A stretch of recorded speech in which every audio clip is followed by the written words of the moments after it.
మన సంస్కృతి సాంప్రదాయాలను కాపాడుకోవాలని మంత్రి సీతక్క అన్నారు. ఆదివాసీ కుంభమేళా శ్రీ సమ్మక్క సారలమ్మ జాతర సందర్భంగా వన దేవతలను దర్శించుకోవడానికి దేశ నలుమూల నుంచి లక్షలాదిగా భక్తులు తరలివస్తున్నారు. రెండేళ్లకోసారి జరిగే సమ్మక్క సారలమ్మ జాతరకు ప్రభుత్వం అన్ని ఏర్పాట్లు చేసింది. నేటి నుంచి మహాఘట్టం ఆరంభం కాబోతుంది. వనం నుండి జనాల్లోనికి వన దేవతలు రానున్నారు. భక్తులకు దర్శన ఇబ్బందులు లేకుండా క్యూ లైన్లు ఏర్పాటు చేశారు. మేడారం వచ్చే మహిళలకు రాష్ట్ర ప్రభుత్వం ఉచిత ప్రయాణం కల్పించింది.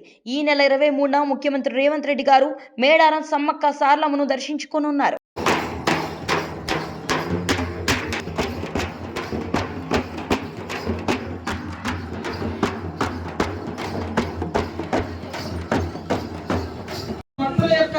నమ్మకాన్ని విశ్వాసాన్ని మరి పొందిరు కాబట్టి భక్తజనం కోట్ల మంది వస్తూ ఉన్నారు. కాబట్టి ఎవరి ఇంట్లో అయినా, ఎవరి కులమైనా, ఎవరి ఊరైనా ఆ ఊరు ఆచారాలు, మన తల్లిదండ్రులు, మన తాతలు ముత్తాతలు ఇచ్చినటువంటి దేవతలు, వాళ్ళని కొలిసే తీరు, వాళ్ళని పూజించుకునే విధానంలో ఒకరిని చూసి ఒకరు ఎప్పుడు మార్చుకోకూడదు. మనది మనం కొనసాగించాలి.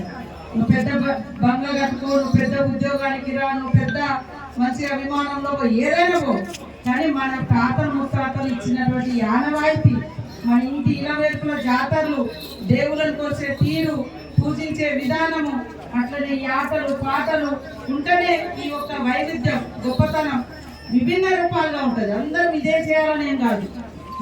మనకి మనలో ఏమి ఇచ్చినో దాన్ని కాపాడు. అట్లా ఒక్కొక్క ఊర్లో, ఒక్కొక్క రాష్ట్రంలో, ఒక్కొక్క కులంలో, ఒక్కొక్క జాతిలో ఒక్కొక్క రకంగా ఉంటుంది.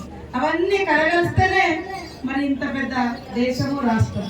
కాబట్టి అయ్యో వీళ్ళది ఇట్లుంటుందా, అయ్యో మాది గొప్ప అనేది ఉండదు. దాని వెనక ఏదో ఒక చరిత్ర ఉంటుంది.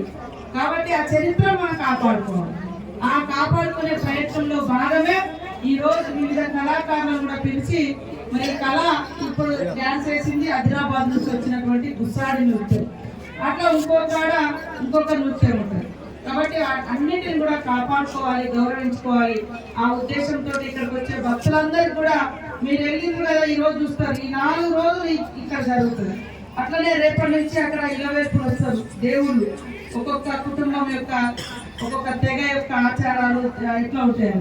అట్లనే ఇక్కడ మంచి హ్యాండ్లూమ్ పెట్టిరు, బట్టల షాపులు పెట్టిరు, వివిధ వస్త్రాలు ఉన్నాయి, మ్యూజియం ఉన్నది. మనం వెనకట ఇప్పుడు మరి ఏమంటారు, ఫ్రిడ్జ్లు వచ్చినాయి, రకరకాల చల్ల నీళ్ళ కోసం రకరకాల వ్యవస్థ. అంతకుముందు బుర్రల నీళ్ళు వస్తుంది, ఆ బుర్రలో ఉంటారు.